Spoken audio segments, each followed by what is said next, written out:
Break के बाद आप सभी दर्शकों का अन्नदाता में स्वागत है।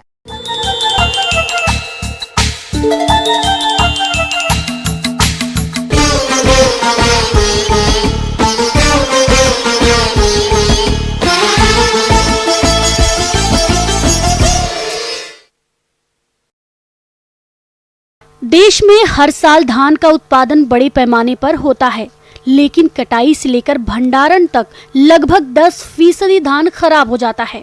इसकी सबसे बड़ी वजह है कि किसानों को धान की कटाई, मड़ाई और भंडारण के सही तरीकों का अभाव होना। ऐसे में इस नुकसान को रोकने के लिए किसानों को वैज्ञानिक तकनीकों को अपनाकर ही धान की कटाई, मड़ाई और भंडारण करना चाहिए, जिसके बारे में विस्तार से जानकारी के लिए देखिए कार्यक्रम की यह विशेष प्रस्तुति।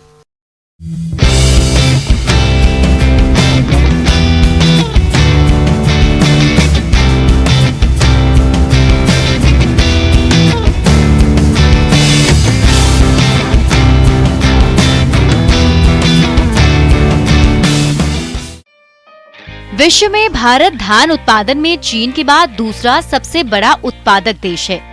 देश में लगभग 50% से अधिक लोग आहार के रूप में चावल का उपयोग करते हैं। तो जो किसान भाई धान की जल्दी पकने वाली किस्मों की खेती कर रहे हैं, उनकी फसल इस समय कटाई योग्य तैयार है।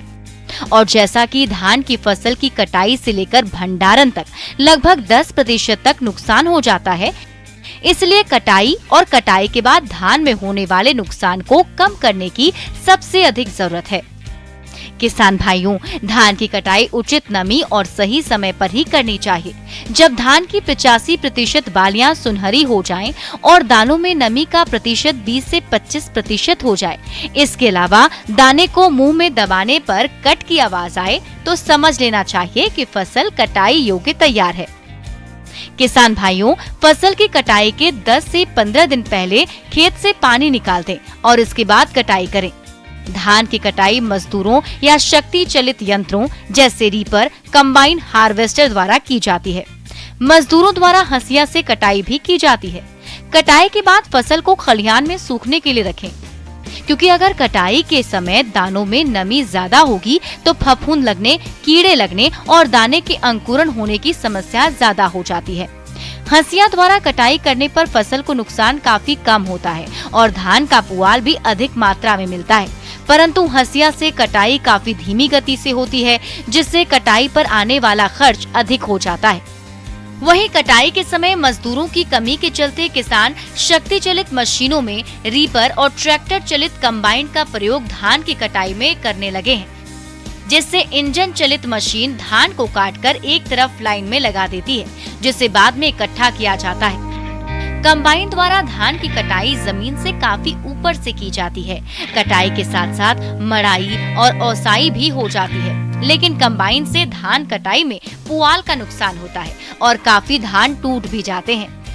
धान के टूट जाने के कारण ऐसी उपज का बाजार में अच्छा भाव नहीं मिलता है, परंतु कंबाइन की कटाई क्षमता काफी अधिक होती है, जिससे समय की बचत होती है और कटाई लागत भी कम आती है। किसान भाइयों, मड़ाई का काम मजदूरों द्वारा, पशु द्वारा और शक्ति चलित यंत्रों द्वारा कर सकते हैं। मड़ाई का काम फसल कटाई के बाद जितनी जल्दी हो सके कर लेना चाहिए। मड़ाई के बाद धान के बीजों के साथ भूसा, धूल के कण और पुआल के टुकड़े रह जाते हैं, जिसकी ओसाई पंखे की सहायता से या तेज हवा चल रही हो तो उससे भी कर सकते हैं। किसान भाइयों, धान के भंडारण से पहले दानों में नमी की मात्रा 10 से 12% से अधिक नहीं होनी चाहिए, अन्यथा भंडारण के दौरान भी फफूंद लगने, कीड़े लगने या दाने के अंकुरण होने की समस्या हो सकती है। भंडारण के लिए सूखा और हवा रहित स्थान को चुनें और अच्छी तरह से सफाई करके गोदाम को कीट रहित रखें। अनाज को जिन बोरों में भरकर रखना है, उन्हें भी अच्छी तरह से उपचारित कर लें या नए जूट या प्लास्टिक के बोरों का प्रयोग करें।